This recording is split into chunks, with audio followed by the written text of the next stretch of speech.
पर्व 15 भगवान का कुमारकाल, यशस्वती सुनंदा का विवाह, भरत की उत्पत्ति कथा। अनंतर पूर्ण यौवन अवस्था होने पर भगवान का शरीर बहुत ही मनोहर हो गया था। सो ठीक है, क्योंकि चंद्रमा स्वभाव से ही सुंदर होता है। यदि शरद ऋतु का आगमन हो जाए तो फिर कहना ही क्या है। उनका रूप बहुत ही सुंदर और असाधारण हो गया था। वह तपाए हुए सुवर्ण के समान कांति वाला था, पसीना से रहित था, धूलि और मल से रहित था, दूध के समान सफेद रुधिर, समचतुरस्र नामक सुंदर संस्थान और वज्रवृष बनाराज संघन से सहित था। सुंदरता और सुगंधि की परम सीमा धारण कर रहा था। 1008 लक्षणों से अलंकृत था, अप्रमेय था, महाशक्तिशाली था और प्रिय तथा हितकारी वचन धारण करता था। काले काले केशों से युक्त तथा मुकुट से अलंकृत उनका शिर ऐसा सुशोभित होता था मानो नीलमणियों से मनोहर मेरु पर्वत का शिखर ही हो। उनके मस्तक पर पड़ी हुई कल्पवृक्ष के पुष्पों की माला ऐसी अच्छी मालूम होती थी मानो हिमगिरी के शिखर को घेरकर ऊपर से पड़ी हुई आकाशगंगा ही हो। उनके चौड़े ललाल पट पर की भारी शोभा ऐसी मालूम होती थी मानो सरस्वती देवी के सुंदर उपवन अथवा क्रीड़ा करने के थल की शोभा ही बढ़ा रही हो। ललाटरूपी पर्वत के तट पर आश्रय लेने वाली भगवान की दोनों भौहरूपी लताएं ऐसी शोभायमान हो रही थी मानो कामदेव रूपी मृग को रोकने के लिए दो पाश ही बनाए हों। काली पुतलियों से सुशोभित भगवान के नेत्ररूपी कमलों की कांति, जिन पर भ्रमर बैठे हुए हैं, ऐसे कमलों की पांखुरी के समान थी। मणियों के बने हुए कुंडल रूपी आभूषणों से उनके दोनों कान ऐसे शोभायमान हो रहे थे मानो चंद्रमा और सूर्य से अलंकृत आकाश के दो किनारे ही हों। भगवान के मुखरूपी चंद्रमा में जो कांति थी वह 3 लोक में किसी भी दूसरी जगह नहीं थी। सो ठीक ही है, अमृत में जो संतोष होता है वह क्या किसी दूसरी जगह दिखाई देता है। 11 उनका मुख मंदहास से मनोहर था और लाल लाल अधर से सहित था, इसलिए फेन सहित पांखुरी से युक्त कमल की शोभा धारण कर रहा था। भगवान की लंबी और ऊंची नाक सरस्वती देवी के अवतरण के लिए बनाई गई प्रणाली के समान शोभायमान हो रही थी। उनका कंठ मनोहर रेखाएं धारण कर रहा था। वह उनसे ऐसा मालूम होता था मानो विधाता ने मुखरूपी घर के लिए उकेर कर एक सुवर्ण का स्तंभ ही बनाया हो। वे भगवान अपने वक्षस्थल पर महानायक अर्थात बीच में लगे हुए श्रेष्ठ मणि से युक्त जिस हार्यष्टि को धारण कर रहे थे वह महानायक अर्थात श्रेष्ठ सेनापति से युक्त गुणरूपी क्षत्रियों की सुसंगठित सेना के समान शोभायमान हो रही थी। जिस प्रकार सुमेरु पर्वत अपने शिखर पर पड़ते हुए झरने धारण करता है, उसी प्रकार भगवान वृषभदेव अपने वक्षस्थल पर अतिशय देदीप्यमान इंद्रच्छद नामक हार को धारण कर रहे थे। उस मनोहर हार से भगवान का वक्ष स्थल गंगा नदी के प्रवाह से युक्त हिमालय पर्वत के तट के समान शोभा को प्राप्त हो रहा था। भगवान का वक्षस्थल सरोवर के समान सुंदर था। वह हार की किरण रूपी जल से भरा हुआ था और उस पर दिव्य लक्ष्मी रूपी कलहंसी चिरकाल तक क्रीड़ा करती थी। भगवान का वक्षस्थल लक्ष्मी के रहने का घर था। उसके दोनों ओर ऊंचे उठे हुए उनके दोनों कंधे ऐसे शोभायमान हो रहे थे मानो जयलक्ष्मी के रहने की 2 ऊंची अटारी ही हों। बाजूबंद के संघटन से जिनके कंधे स्निग्ध हो रहे हैं और जो शोभारूपी लता से सहित है, ऐसी जिन भुजाओं को भगवान धारण कर रहे थे वे अभीष्टफल देने वाले कल्पवृक्षों के समान सुशोभित हो रही थी। सुख देने वाले प्रकाश से युक्त तथा सीधी अंगुलियों के आश्रित भगवान के हाथों के नखों को मैं समझता हूँ कि वे उनके महाबल आदि 10 अवतारों में भोगी हुई लक्ष्मी के विलास दर्पण ही थे। महाराज नाभिराज के पुत्र भगवान वृषभदेव अपने शरीर के मध्यभाग में जिस नाभि को धारण किए हुए थे वह लक्ष्मी रूपी हंसी से सेवित तथा आवर्त से सहित सरस के समान सुशोभित हो रही थी। करधनी और वस्त्र से सहित भगवान का जघन भाग ऐसी शोभा धारण कर रहा था मानो बिजली और शरद ऋतु के बादलों से सहित किसी पर्वत का नितंब मध्यभाग ही हो। धीरवीर भगवान सुवर्ण के समान देदीप्यमान जिन 2 उरुओं घुटनों से ऊपर का भाग को धारण कर रहे थे वे ऐसे जान पड़ते थे मानो लक्ष्मी देवी के झूला के 2 ऊंचे स्तंभ ही हों। कामदेव रूपी हाथी के उल्लंघन न करने योग्य अर्गलों के समान शोभायमान भगवान की दोनों जंघाएं इस प्रकार उत्कृष्ट कांति को प्राप्त हो रही थी, मानो लक्ष्मी देवी ने स्वयं उपटन कर उन्हें उज्ज्वल किया हो। भगवान के दोनों ही चरण कमल तीनों लोकों की लक्ष्मी के आलिंगन से उत्पन्न हुए सौभाग्य के गर्व से बहुत ही शोभायमान हो रहे थे। संसार में ऐसा कोई पदार्थ नहीं जिसके की साथ उनकी उपमा दी जा सके। इस प्रकार पैरों के नख के अग्रभाग से लेकर सिर के बालों के अग्रभाग तक भगवान के शरीर की कांति प्रकट हो रही थी और ऐसी मालूम होती थी मानो उसे किसी दूसरी जगह अपनी इच्छानुसार स्थान प्राप्त नहीं हुआ था, इसलिए वह अनन्य गति होकर भगवान के शरीर में आ प्रकट हुई हो। भगवान का शरीर स्वभाव से ही सुंदर था, वज्रमय हड्डियों के बंधन से सहित था, वे शस्त्र आदि से अभेद्य था और इसीलिए वह मेरु पर्वत की कांति को प्राप्त हो रहा था, जिस संघनन में वज्रमयी हड्डियां वज्रों से वेष्टित होती है और वज्रमयी कीलों से कीलित होती हैं। भगवान वृषभदेव का वही वज्रवृषभनाराज संघन था। वात, पित्त और कफ इन तीन दोषों से उत्पन्न हुई व्याधियां भगवान के शरीर में स्थान नहीं कर सकी थी, सो ठीक ही है। वृक्ष अथवा अन्य पर्वतों को हिलाने वाली वायु मेरु पर्वत पर अपना असर नहीं दिखा सकती। उनके शरीर में न कभी बुढ़ापा आता था, न कभी उन्हें खेद होता था और न कभी उनका उपघात असमय में मृत्यु ही हो सकता था। वे केवल सुख के अधीन होकर पृथ्वी रूपी शैया पर पूजित होते थे, जो महाभ्युदय रूप मोक्ष का मूल कारण था। ऐसा भगवान का परमौदारिक शरीर अत्यंत शोभायमान हो रहा था। भगवान के शरीर का आकार, लंबाई, चौड़ाई और ऊंचाई आदि सब और हीनाधिकता से रहित था। उनका समचतुरस्र संस्थान था। भगवान वृषभदेव की जैसी रूप संपत्ति प्रसिद्ध थी, वैसी ही उनकी भोगोपभोग की सामग्री भी प्रसिद्ध थी। सो ठीक ही है, क्योंकि कल्पवृक्षों की उत्पत्ति आभरणों से देदीप्यमान हुए बिना नहीं रहती। जिस प्रकार सुमेरु पर्वत के मणिमय तट को पाकर ज्योतिषी देवों के मंडल अतिशय शोभायमान होने लगते हैं, उसी प्रकार भगवान के निर्मल शरीर को पाकर सामुद्रिक शास्त्र में कहे हुए लक्षण अतिशय शोभायमान होने लगे थे। अथवा अनेक आभूषणों से उज्ज्वल भगवान कल्पवृक्ष की शोभा धारण कर रहे थे और अनेक शुभ लक्षण उस पर लगे हुए फूलों के समान सुशोभित हो रहे थे। श्री वृक्ष, शंख, कमल, स्वस्तिक, अंकुश, तोरण, चमर, सफेद छत्र, सिंहासन, पताका, 2 मीन, 2 कुंभ, कच्छप, चक्र, समुद्र, सरोवर, विमान, भवन, हाथी, मनुष्य, स्त्रियां, सिंह, बाण, धनुष, मेरु, इंद्र, देवगंगा, पुर, गोपुर, चंद, द्रमा, सूर्य, उत्तम घोड़ा, तालवृंत, पंखा, बांसुरी, वीणा,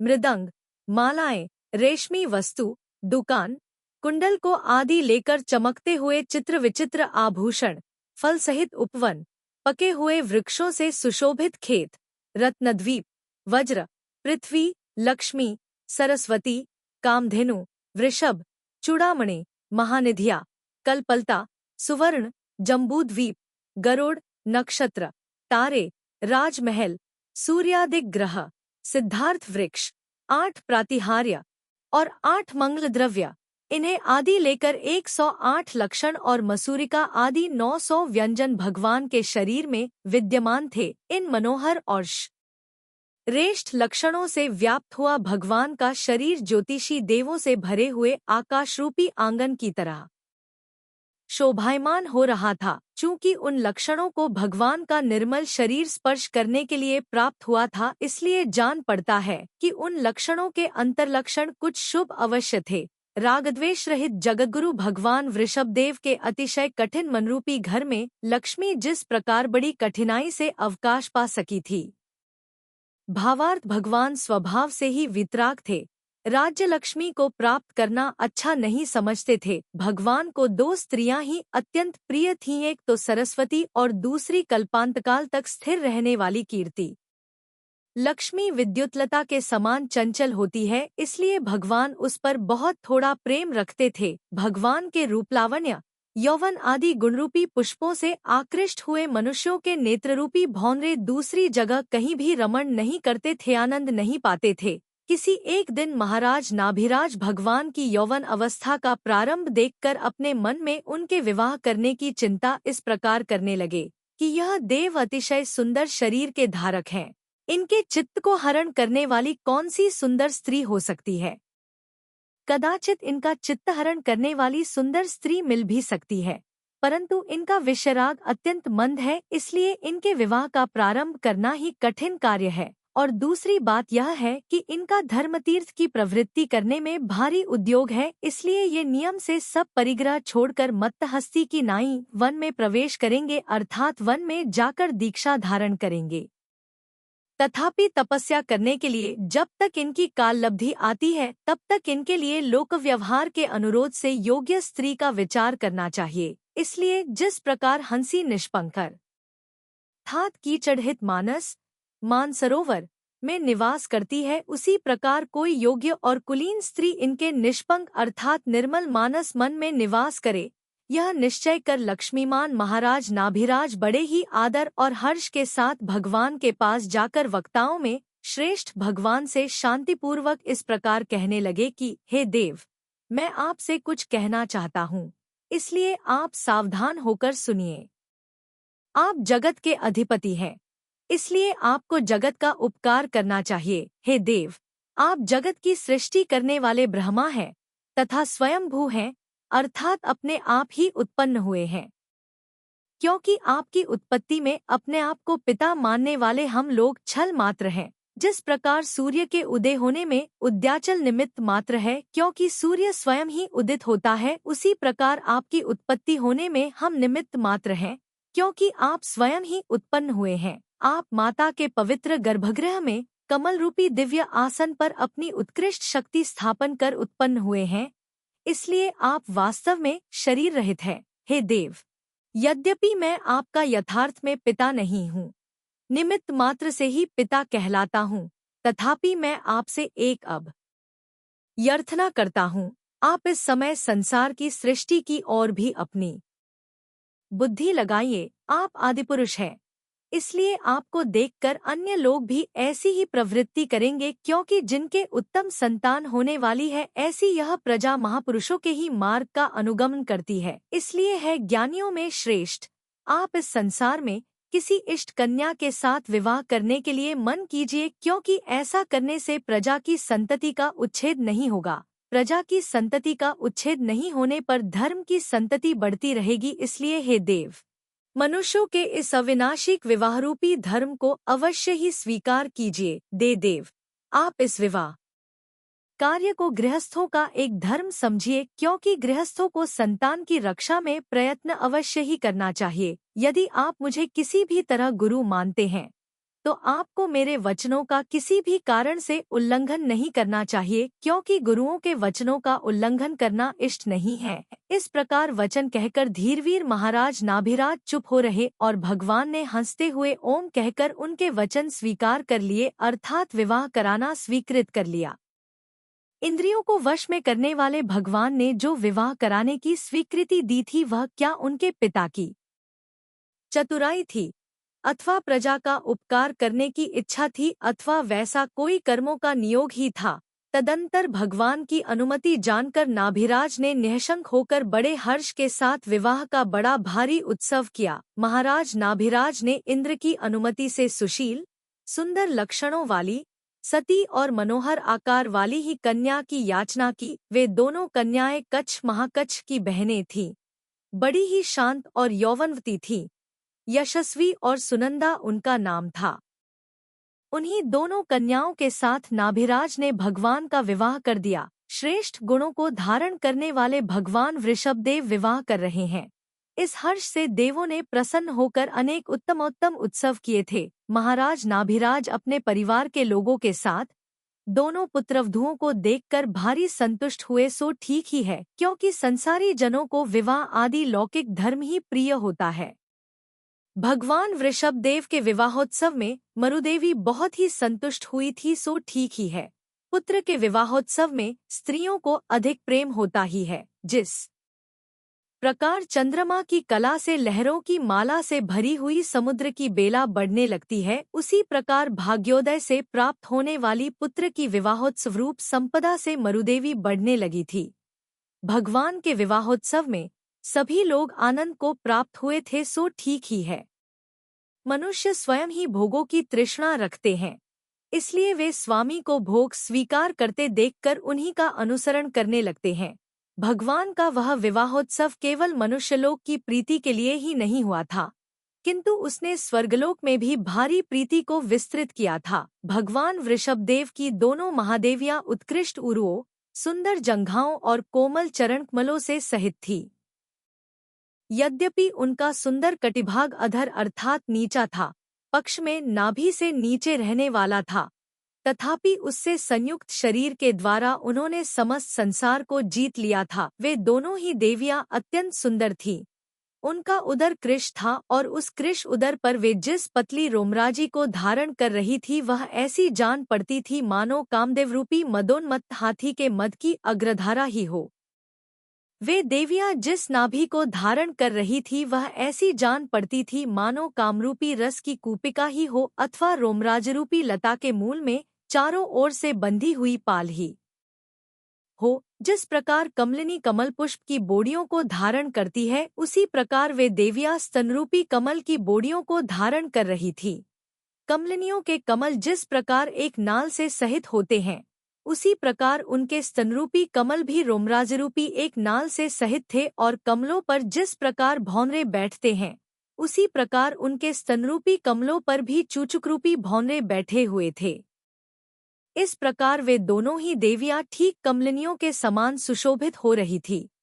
उनके गले में जो मुक्ताहार अर्थात मोतियों के हार पड़े हुए थे, मालूम होता है कि उन्होंने अवश्य ही अपने नाम के अनुसार मुक्त प्लस आहार त्याग अर्थात उपवास रूप तप तपा था और इसीलिए उन मुक्ताहारों ने अपने उक्त तप के फलस्वरूप उन देवियों के कंठ और कुछ के स्पर्श से उत्पन्न हुए सुखरूपी अमृत को प्राप्त किया था। गले में पड़े हुए एकावली अर्थात एकल के हार से वे दोनों ऐसी शोभायमान हो रही थी मानो किसी सखी के संबंध से ही शोभायमान हो रही हूँ, क्योंकि जिस प्रकार सखी स्तनों के समीपवर्ती भाग का स्पर्श करती है, उसी प्रकार वह एकावली भी उनके स्तनों के समीपवर्ती भाग का स्पर्श कर रही थी। सखी जिस प्रकार कंठ से संसर्ग रखती है अर्थात कंठालिंगन करती है, उसी प्रकार वह एकावली भी उनके कंठ से संसर्ग रखती थी अर्थात कंठ में पड़ी हुई थी। सखी जिस प्रकार स्वच्छ अर्थात कपटरहित निर्मल हृदय होती है, उसी प्रकार वह एकावली भी स्वच्छ निर्मल थी। और सखी जिस प्रकार स्निग्धमुक्ता होती है अर्थात स्नेही पति के द्वारा छोड़ी भेजी जाती है, उसी प्रकार वह एकावली भी स्निग्धमुक्ता थी अर्थात चिकने मोतियों से सहित थी। वे देवियां अपने स्तनों के बीच में लटकते हुए जिस नक्षत्रमाला अर्थात 27 मोतियों के हार को धारण किए हुई थी, वह अपनी किरणों से ऐसा मालूम होता था मानो स्तनों का स्पर्श कर आनंद से हंस ही रहा हो। वे देवियां नखों की किरणोरूपी पुष्पों के विकास से हास्य की शोभा को धारण करने वाली कोमल, सुंदर और सुसंगठित भुजलताओं को धारण कर रही थी। उन दोनों के मुखरूपी चंद्रमा भारी कांति को धारण कर रहे थे। वे अपने सुंदर मंद हास्य की किरणों के द्वारा चांदनी की शोभा बढ़ा रहे थे और देखने में संसार को बहुत ही सुंदर जान पड़ते थे। उत्तम बरौनी और चिकनी अथवा स्नेहयुक्त तारों से सहित उनके नेत्र ऐसे सुशोभित हो रहे थे मानो जिनके केश पर भ्रमर लगे हैं, ऐसे फूले हुए कमल ही हों। सुंदर भौहों वाली उन देवियों की दोनों भौहें नामकर्म के द्वारा इतनी सुंदर बनी थी कि कामदेव की धनुषलता भी उनकी बराबरी नहीं कर सकती थी।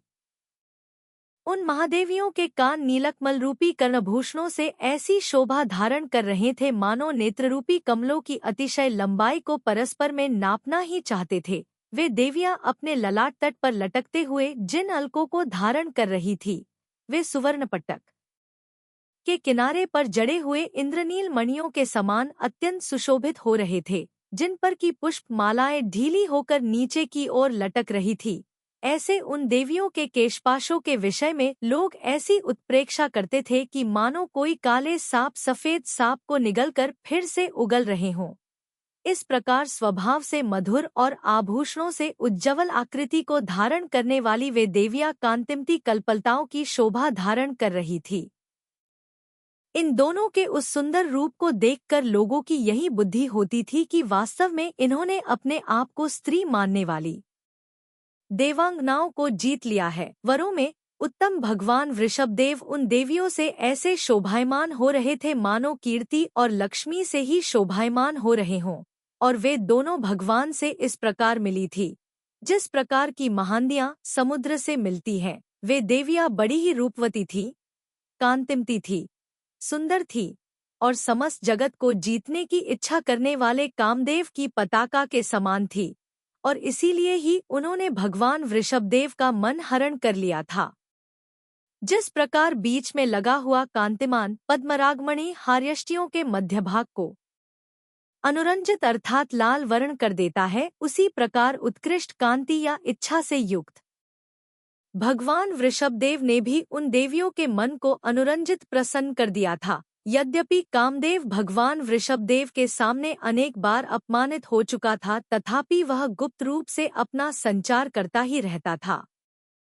विद्वानों को इसका कारण स्वयं विचार लेना चाहिए। मालूम होता है कि कामदेव स्पष्ट रूप से भगवान को बाधा देने के लिए समर्थ नहीं था, इसलिए वह उस समय शरीर रहित अवस्था को प्राप्त हो गया था। सो ठीक ही है, क्योंकि विजय की इच्छा करने वाले पुरुष अनेक उपायों से सहित होते हैं, कोई न कोई उपाय अवश्य करते हैं।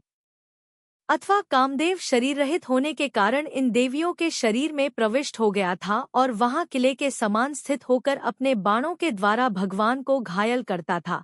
इस प्रकार उन देवियों के साथ भोगों को भोगते हुए जगत गुरु भगवान वृषभदेव का बड़ा भारी समय निरंतर होने वाले उत्सवों से क्षण भर के समान बीत गया था। अथानंतर किसी समय यशस्वती महादेवी राजमहल में सो रही थी। सोते समय उसने स्वप्न में ग्रसी हुई पृथ्वी, सुमेरु पर्वत, चंद्रमा सहित सूर्य, हंस सहित सरोवर तथा चंचल लहरों वाला समुद्र देखा। स्वप्न देखने के बाद मंगलपाठ पढ़ते हुए बंदीजनों के शब्द सुनकर वह जाग पड़ी।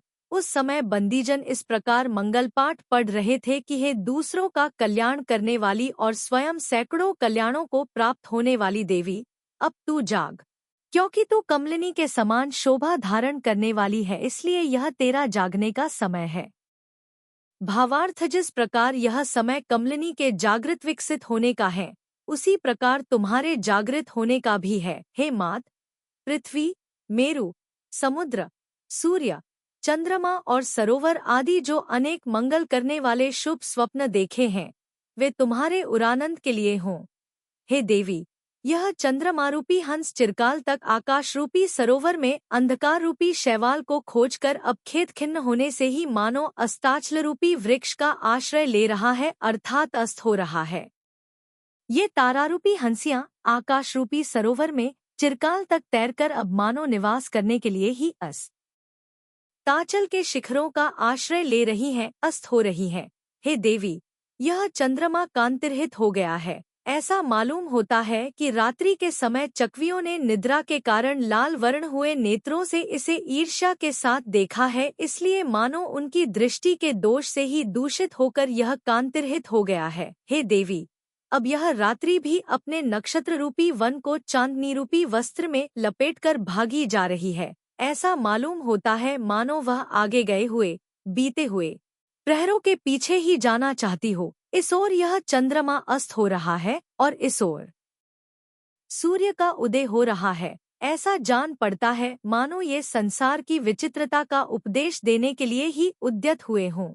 हे देवी, आकाश रूपी समुद्र में मोतियों के समान शोभायमान रहने वाले ये तारे सूर्य रूपी बड़वानल के द्वारा कांतिरहित होकर विलीन होते जा रहे हैं। रात भर विरह से व्याकुल हुआ यह चकवा नदी के बालों के टीले पर स्थित होकर रोता रोता ही अपनी प्यारी सी चकवी को ढूंढ रहा है। हे सती, इधर यह जवान हंस चोंच में दबाए हुए मृणाल खंड से शरीर को खुजलाता हुआ हंसी के साथ शयन करना चाहता है। हे देवी, इधर यह कमलिनी अपने विकसित कमल रूपी मुख को धारण कर रही है और इधर यह कुमुदिनी मुरझाकर नम्रमुख हो रही है, अर्थात मुरझाए हुए कुमुद को नीचा कर रही हैं। इधर तालाब के किनारों पर ये कुरर पक्षियों की स्त्रियां तुम्हारे नूपुर के समान उच्च और मधुर शब्द कर रही हैं। इस समय ये पक्षी कोलाहल करते हुए अपने अपने घोंसलों से उड़ रहे हैं और ऐसे जान पड़ते हैं मानो प्रात काल का मंगल पाठ ही पढ़ रहे हों।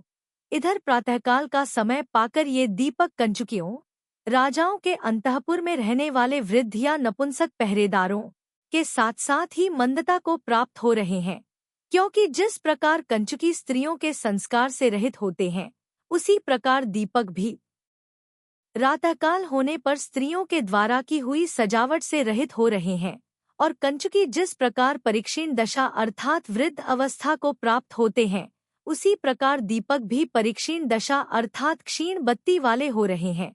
हे देवी, इधर तुम्हारे घर में तुम्हारा मंगल करने की इच्छा से यह कुब्जक तथा वामन आदि का परिवार तुम्हारी प्रतीक्षा कर रहा है। इसलिए जिस प्रकार मानसरोवर पर रहने वाली राजहंस पक्षी की प्रिय वल्लभाहंसी नदी का किनारा छोड़ देती है, उसी प्रकार भगवान वृषभदेव के मन में रहने वाली और उनकी प्रिय लभा तू भी शैया छोड़। इस प्रकार जब बंदीजनों के समूह जोर जोर मंगल पाठ पढ़ रहे थे, तब वह यशस्वती महादेवी जगाने वाले दुंदुभियों के शब्दों से धीरे धीरे निद्रारहित हुई जाग उठी और शैया छोड़कर प्रातःकाल का मंगल स्नान कर प्रीति से रोमांचित शरीर हो अपने देखे हुए स्वप्नों का यथार्थ फल पूछने के लिए संसार के प्राणियों के हृदयवर्ती अंधकार को दूर करने वाले अतिशय प्रकाशमान और सबके स्वामी भगवान वृषभदेव के समीप उस प्रकार पहुंची जिस प्रकार कमलिनी संसार के मध्यवर्ती अंधकार को नष्ट करने वाले और अतिशय प्रकाशमान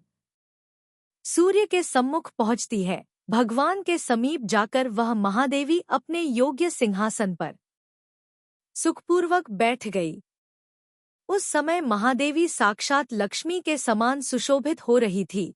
तदंतर उसने रात्रि के समय देखे हुए समस्त स्वप्न भगवान से निवेदन किए और अवधिज्ञान रूपी दिव्य नेत्र धारण करने वाले भगवान ने भी नीचे लिखे अनुसार उन स्वप्नों का फल कहा कि हे देवी, स्वप्नों में जो तूने सुमेरु पर्वत देखा है, उससे मालूम होता है कि तेरे चक्रवर्ती पुत्र होगा। सूर्य उसके प्रताप को और चंद्रमा उसकी कांतिरूपी संपदा को सूचित कर रहा है। हे कमलन्य ने, सरोवर के देखने से तेरा पुत्र अनेक पवित्र लक्षणों से चयनित शरीर होकर अपने विस्तृत वक्षस्थल पर कमलवासिनी लक्ष्मी को धारण करने वाला होगा। हे देवी, पृथ्वी का ग्रसा जाना देखने से मालूम होता है कि तुम्हारा वह पुत्र चक्रवर्ती होकर समुद्ररूपी वस्त्र को धारण करने वाली समस्त पृथ्वी का पालन करेगा। और समुद्र देखने से प्रकट होता है कि वह चरमश्रीरी होकर संसार रूपी समुद्र को पार करने वाला होगा। इसके सिवाय इक्ष्वाकुवंश को आनंद देने वाला वह पुत्र तेरे 100 पुत्रों में सबसे ज्येष्ठ पुत्र होगा। इस प्रकार पति के वचन सुनकर उस समय वह देवी हर्ष के उदय से ऐसी वृद्धि को प्राप्त हुई थी जैसी कि चंद्रमा का उदय होने पर समुद्र की बेला वृद्धि को प्राप्त होती है। तदंतर राजा अतिगृद्ध का जीव जो पहले व्याघ्र था, फिर देव हुआ, फिर सुबाहु हुआ और फिर सर्वार्थ सिद्धि में अहमिंद्र हुआ था, वहां से च्युत होकर यशस्वती महादेवी के गर्भ में आकर निवास करने लगा। वह देवी भगवान वृषभदेव के दिव्य प्रभाव से उत्पन्न हुए गर्भ को धारण कर रही थी। यही कारण था कि वह अपने ऊपर आकाश में चलते हुए सूर्य को भी सहन नहीं करती थी। वीर पुत्र को पैदा करने वाली वह देवी अपने मुख की कांति तलवार रूपी दर्पण में देखती थी और अतिशय मान करने वाली वह उस तलवार में पड़ती हुई अपनी प्रतिकूल छाया को भी नहीं सहन कर सकती थी।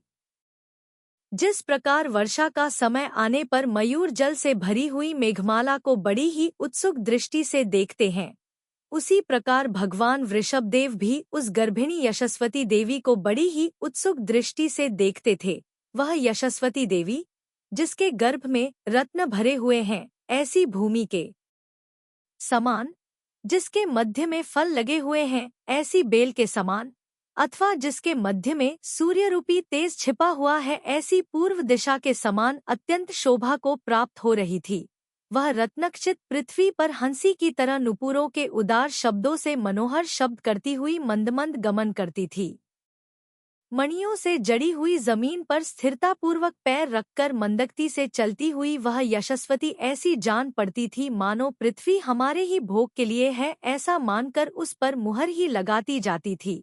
उसके उदर पर गर्भावस्था से पहले की तरह ही गर्भावस्था में भी वलिभंग अर्थात नाभि से नीचे पड़ने वाली रेखाओं का भंग नहीं दिखाई देता था और उससे मानो यही सूचित होता था कि उसका पुत्र अभंग नाशरहित दिग्विजय प्राप्त करेगा। यद्यपि स्त्रियों के गर्भावस्था में उदर की वृद्धि होने से वलिभंग हो जाता है, परंतु विशिष्ट स्त्री होने के कारण यशस्वती के वह चिन्ह प्रकट नहीं हुआ था।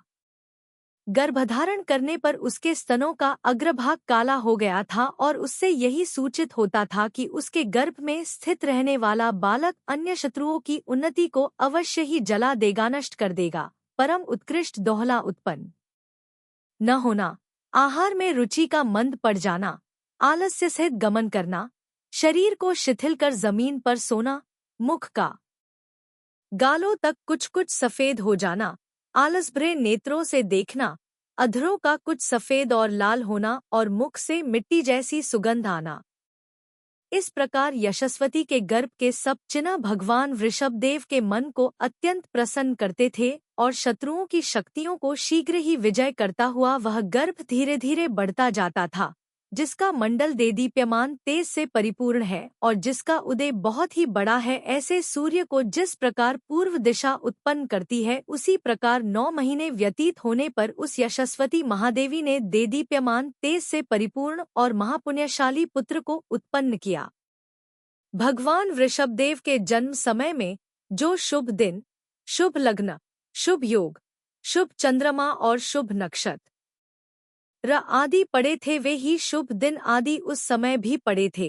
अर्थात उस समय चैत्र कृष्ण नवमी का दिन, मीन लग्न, ब्रह्मयोग, धन राशि का चंद्रमा और उत्तराषाढ़ा नक्षत्र था। उसी दिन यशस्वती महादेवी ने सम्राट के शुभ लक्षणों से शोभायमान ज्येष्ठ पुत्र उत्पन्न किया था। वह पुत्र अपनी दोनों भुजाओं से पृथ्वी का आलिंगन कर उत्पन्न हुआ था, इसलिए निमित्त ज्ञानियों ने कहा था कि वह समस्त पृथ्वी का अधिपति अर्थात चक्रवर्ती होगा। वह पुत्र चंद्रमा के समान सौम्य था, इसलिए माता यशस्वती उस पुत्ररूपी चंद्रमा से रात्रि के समान सुशोभित हुई थी। इसके सिवाय वह पुत्र प्रातःकाल के सूर्य के समान तेजस्वी था, इसलिए पिता भगवान वृषभ उस बालक रूपी सूर्य से दिन के समान देदीप्यमान हुए थे। जिस प्रकार चंद्रमा का उदय होने पर अपनी वेलासहित समुद्र हर्ष को प्राप्त होता है, उसी प्रकार पुत्र का जन्म होने पर उसके दादा और दादी अर्थात महारानी मरुदेवी और महाराज नाभिराज दोनों ही परम हर्ष को प्राप्त हुए थे। उस समय अधिक हर्षित हुई पतिपुत्रवती स्त्रियां तो इसी प्रकार सैकड़ों पुत्र उत्पन्न कर इस प्रकार के पवित्र आशीर्वादों से उस यशस्वती देवी को बढ़ा रही थी। उस समय राजमंदिर में करोड़ों दंडों से ताड़ित हुए आनंद के बड़े बड़े नगाड़े गरजते हुए मेघों के समान गंभीर शब्द कर रहे थे। तुरही, दुंदुभी, झल्लरी, शहनाई, सितार, शंख, काहल और ताल आदि अनेक बाजे उस समय मानो हर्ष से ही शब्द कर रहे थे, बज रहे थे। उस समय सुगंधित, विकसित, भ्रमण करते हुए भौरों से सेवित और देवों के हाथ से छोड़ा हुआ फूलों का समूह आकाश से पड़ रहा था, बरस रहा था। कल्पवृक्ष के पुष्पों के भारी पराग से भरा हुआ, धूलि को दूर करने वाला और जल के छींटों से शीतल हुआ सुकोमल वायु मंद मंद बह रहा था। उस समय आकाश में जय जय इस प्रकार की देवों की वाणी बढ़ रही थी और देवियों के चिरंजीव रहो इस प्रकार के शब्द समस्त दिशाओं में अतिशय रूप से विस्तार को प्राप्त हो रहे थे। जिन्होंने अपने सौंदर्य से अप्सराओं को जीत लिया है और जिन्होंने अपनी नृत्यकला से देवों की नर्तकियों को अनायास ही पराजित कर दिया है, ऐसी नृत्य करने वाली स्त्रियां बढ़ते हुए ताल के साथ नृत्य तथा संगीत प्रारंभ कर रही थी। उस समय चंदन के जल से सींची गई नगर की गलियां ऐसी सुशोभित हो रही थी मानो अपनी सजावट के द्वारा स्वर्ग की शोभा की हंसी ही कर रही हो। उस समय आकाश में इंद्रधनुष और बिजली रूपी लता की सुंदरता को धारण करते हुए रत्न निर्मित तोरणों की सुंदर रचनाएं घर घर शोभायमान हो रही थी। जहां रत्नों के चूर्ण से अनेक प्रकार के वेलबूटों की रचना की गई है, ऐसी भूमि पर बड़े बड़े उदर वाले अनेक सुवर्ण कलश रखे हुए थे। उन कलशों के मुख सुवर्ण कमलों से ढके हुए थे, इसलिए वे बहुत ही शोभायमान हो रहे थे। जिस प्रकार समुद्र की वृद्धि होने से उसके किनारे की नदी भी वृद्धि को प्राप्त हो जाती है, उसी प्रकार राजा के घर उत्सव होने से वह समस्त अयोध्यानगरी उत्सव से सहित हो रही थी। उस समय भगवान वृषभदेव रूपी हाथी समुद्र के जल के समान भारी दान की धारा, सुवर्ण आदि वस्तुओं के दान की परंपरा, पक्ष में मज्जल की धारा बरसा रहे थे, इसलिए वहां कोई भी दरिद्र नहीं रहा था। इस प्रकार अंतःपुर सहित समस्त नगर में परम आनंद को उत्पन्न करता हुआ वह बालक रूपी चंद्रमा भगवान वृषभदेव रूपी उद्याचल से उदय हुआ था। उस समय प्रेम से भरे हुए बंधुओं के समूह ने बड़े भारी हर्ष से समस्त भरतक क्षेत्र के अधिपति होने वाले उस पुत्र को भरत इस नाम से पुकारा था। इतिहास के जानने वालों का कहना है कि जहाँ अनेक आर्य पुरुष रहते हैं, ऐसा यह हिमवत पर्वत से लेकर समुद्र पर्यंत का चक्रवर्तियों का क्षेत्र उसी भरत पुत्र के नाम के कारण भारतवर्ष रूप से प्रसिद्ध हुआ है। वह बालक रूपी चंद्रमा भाई बंधु रूपी कुमुदों के समूह में आनंद को बढ़ाता हुआ और शत्रुओं के कुल रूपी अंधकार को नष्ट करता हुआ बढ़ रहा था। माता यशस्वती के स्तन का पान करता हुआ वह भरत जब कभी दूध के कुल्ले को बार बार उगलता था, तब वह ऐसा देदीप्यमान होता था मानो अपना यश ही दिशाओं में बांट रहा हो। वह बालक मंद मुस्कान, मनोहर हास, मणिमयी भूमि पर चलना और अव्यक्त मधुर भाषण आदि लीलाओं से माता पिता के परम हर्ष को उत्पन्न करता था। जैसे जैसे वह बालक बढ़ता जाता था, वैसे वैसे ही उसके साथ साथ उत्पन्न हुए स्वाभाविक गुण भी बढ़ते जाते थे। ऐसा मालूम होता था मानो वे गुण उसकी सुंदरता पर मोहित होने के कारण ही उसके साथ साथ बढ़ रहे थे। विधि को जानने वाले भगवान वृषभदेव ने अनुक्रम से अपने उस पुत्र के अन्नप्राशन, पहली बार अन्न खिलाना, चौल, मुंडन और उपनयन, यज्ञोपवीत आदि संस्कार स्वयं किए थे। तदंतर उस भरत ने क्रमक्रम से होने वाली बालक और कुमार अवस्था के बीच के अनेक भेद व्यतीत कर नेत्रों को आनंद देने वाली युवावस्था प्राप्त की। इस भरत का अपने पिता भगवान वृषभदेव के समान ही गमन था। उन्हीं के समान तीनों लोकों का उल्लंघन करने वाला देदीप्यमान शरीर था और उन्हीं के समान मंद हास्य था। इस भरत की वाणी, कला, विद्या, द्युति, शील और विज्ञान आदि सब कुछ वही थे जो कि उसके पिता भगवान वृषभदेव के थे। इस प्रकार पिता के साथ तन मयता को प्राप्त हुए भरत पुत्र को देखकर उस समय प्रजा कहा करती थी कि पिता का आत्मा ही पुत्र नाम से कहा जाता है। आत्मा व पुत्र नामासीद। यह बात बिल्कुल सच है। स्वयं पिता के द्वारा जिसके रूपादि गुणों की प्रशंसा की गई है, जो साक्षात कामदेव के समान है, ऐसा वह भरत अपने मनोहर गुणों के द्वारा सज्जन पुरुषों को बहुत ही मान्य हुआ था। वह भरत 15वें मनु भगवान वृषभनाथ के मन को भी अपने प्रेम के अधीन कर लेता था। इसलिए लोग कहा करते थे कि यह 16वां मनु ही उत्पन्न हुआ है और वह कामदेव के समान सुंदर आकार वाला था, इसलिए समस्त प्रजा के मन में निवास किया करता था। उसका शरीर कभी नष्ट नहीं होने वाली विजयलक्ष्मी से सदा देदीप्यमान रहता था, इसलिए ऐसा सुशोभित होता था मानो किसी एक जगह इकट्ठा किया हुआ क्षत्रियों का तेज ही हो। यह कोई अलौकिक पुरुष है, मनुष्य रूपधारी देव है। इस बात को प्रकट करता हुआ भरत का बलिष्ठ शरीर ऐसा शोभायमान होता था मानो वह तेजरूप परमाणुओं से ही बना हुआ हो। अत्यंत ऊंचे मुकुट में लगे हुए रत्नों की किरणों से शोभायमान उसका मस्तक चूलिका सहित मेरुपर्वत के शिखर के समान अतिशय शोभायमान होता था। क्रमक्रम से ऊंचा होता हुआ उसका गोल शिर ऐसा अच्छा शोभायमान होता था मानो विधाता ने वक्षस्थल पर रहने वाली लक्ष्मी के लिए छत्र ही बनाया हो। कुछ कुछ टेढ़े, स्निग्ध, काले और एक साथ उत्पन्न हुए केशों से शोभायमान उसका मस्तक ऐसा जान पड़ता था मानो उस पर इंद्रनील मणि की बनी हुई टोपी ही रखी हो। भरत अपने मन, वचन, काय की प्रवृत्ति को बहुत ही सरल रखता था, इसलिए जान पड़ता था कि उनकी कुटिलता उसके भ्रमर के समान काले केशों के अंत भाग में ही जाकर रहने लगी।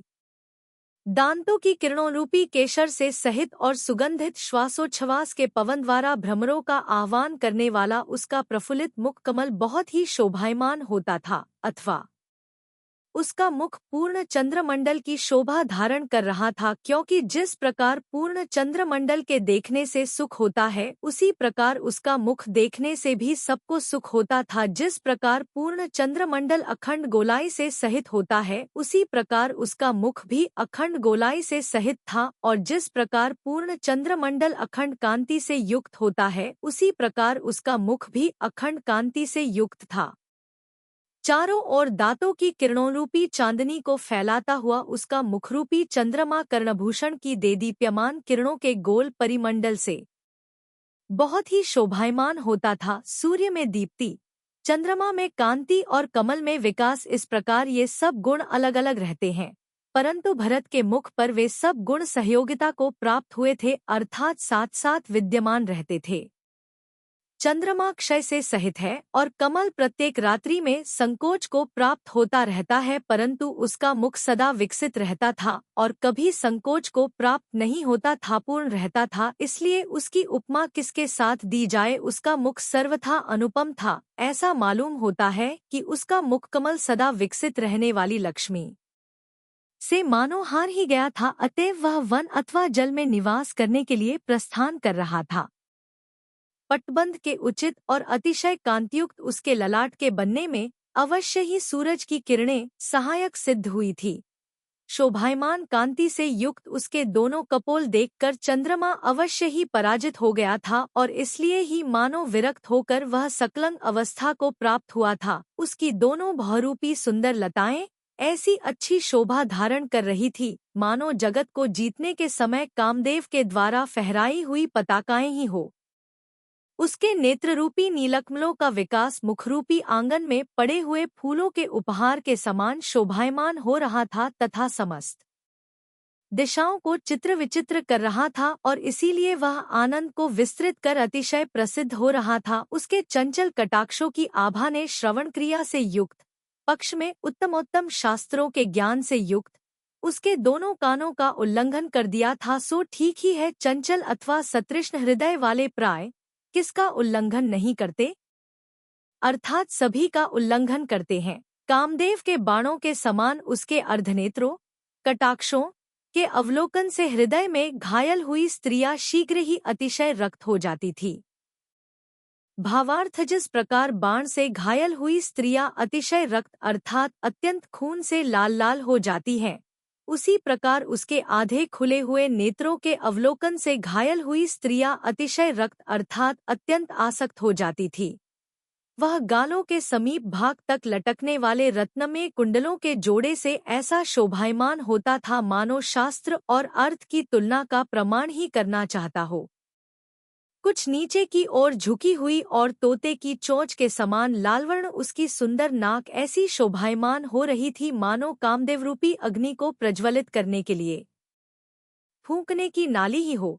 जिस प्रकार जल के कणों से व्याप्त हुआ मूंगा का अंकुर शोभायमान होता है, उसी प्रकार मंद हास्य की किरणों से व्याप्त हुआ उसका अधरोष्ट ऐसा शोभायमान होता था, मानो अमृत से ही सींचा गया हो। राजकुमार भरत के हाररूपी लता से सुंदर कंठ में कोई अनोखी ही शोभा थी। वह नवीन फूले हुए पुष्पों के समूह से सुशोभित शंख के कंठ को उपमा देने योग्य हो रही थी।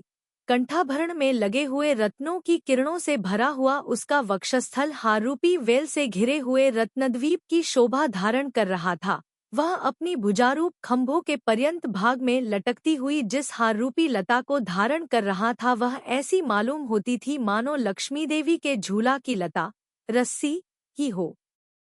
उसकी दोनों भुजाओं के कंधों पर बाजूबंद के संघट्टन से भट्टे पड़ी हुई थी, और इसलिए ही विजयलक्ष्मी ने प्रेमपूर्वक उसकी भुजाओं की अधीनता विकृत की थी। उसके बाहुदंड पृथ्वी को नापने के दंड के समान बहुत ही लंबे थे, और उन्हें कुलाचल समझकर उन पर रहने वाली लक्ष्मी परम धैर्य को विस्तृत करती थी। जिस प्रकार अनेक नक्षत्रों से आकाश शोभायमान होता है, उसी प्रकार शंख, चक्र, गदा, कूर्म और मीन आदि शुभ लक्षणों से उसका हस्ततल शोभायमान था।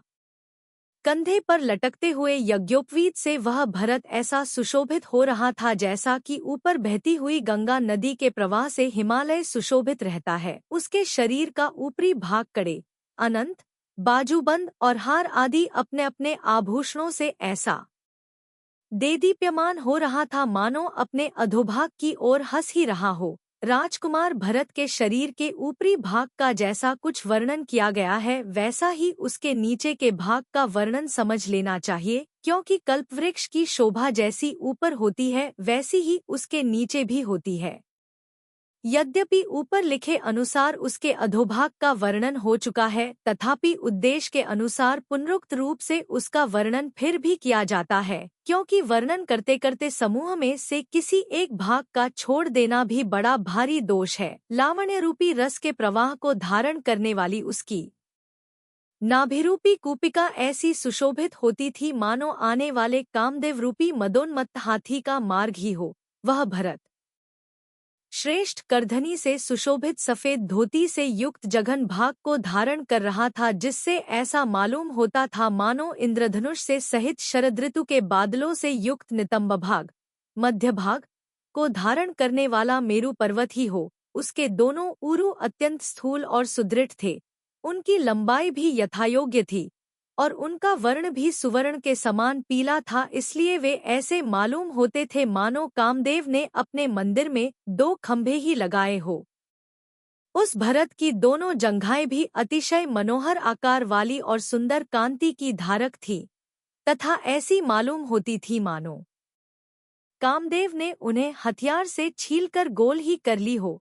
उसके दोनों चरण प्रकट होते हुए अंगुलिरूपी पत्तों से सहित कमल के समान सुशोभित होते थे और उनमें कभी नष्ट नहीं होने वाली लक्ष्मी भ्रमरी के समान सदा निवास करती थी।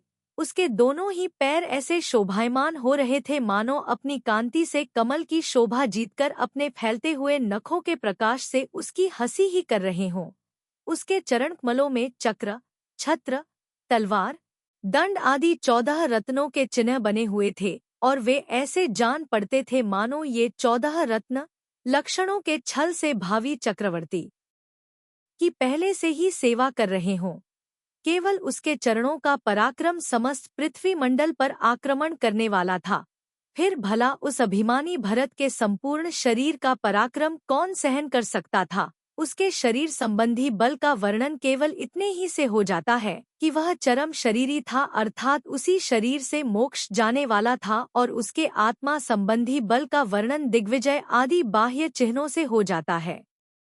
चक्रवर्ती के क्षेत्र में रहने वाले समस्त मनुष्य और देवों में जितना बल होता है उससे कई गुना अधिक बल चक्रवर्ती की भुजाओं में था। उस भरत के रूप के अनुरूप ही उसमें गुणरूपी संपदा विद्यमान थी, सो ठीक ही है, क्योंकि गुणों से वैसा सुंदर शरीर कभी नहीं छोड़ा जा सकता। जहाँ सुंदर आकार है वहीं गुण निवास करते हैं। इस लोकोक्ति में कुछ भी संशय नहीं है, क्योंकि गुणों ने भरत के उपमार्हित सुंदर शरीर को स्वयं आकर स्वीकृत किया था। सत्य, शौच, क्षमा, त्याग, प्रज्ञा, उत्साह, दया, दम, प्रशम और विनय गुण सदा उसकी आत्मा के साथ साथ रहते थे। शरीर की कांति, दीप्ति, लावण्य, प्रिय वचन बोलना और कलाओं में कुशलता ये उसके शरीर से संबंध रखने वाले गुण थे। जिस प्रकार स्वभाव से ही सुंदर मणि संस्कार के योग से अत्यंत सुशोभित हो जाता है, उसी प्रकार स्वभाव से ही सुंदर आकार वाला भरत ऊपर लिखे हुए गुणों से और भी अधिक सुशोभित हो गया था। वह भरत एक दिव्य मनुष्य था। उसकी आकृति भी असाधारण थी। वह तेज का खजाना था और उसकी सब चेष्टाएं आश्चर्य करने वाली थी।